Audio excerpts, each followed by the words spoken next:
Mīļie Latvijas cilvēki!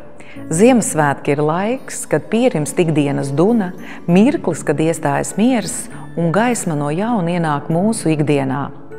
Šie ir svētki, kas mums atgādina, cik svarīgi ir mūsu līdzcilvēki. Ik viens no mums var būt gaisma šajā gada tumšākajā laikā. Sniegsim drošību, mīlestību, padomu un sargāsim gaismu, lai tā neizdziest.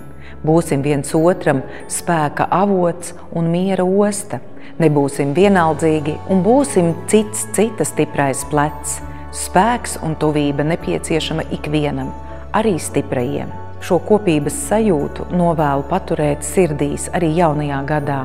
Mūsu kopības sajūta, spēja sadarboties un darbs Latvijas labā būs atslēga mūsu kopīgai drošībai un nākotnei.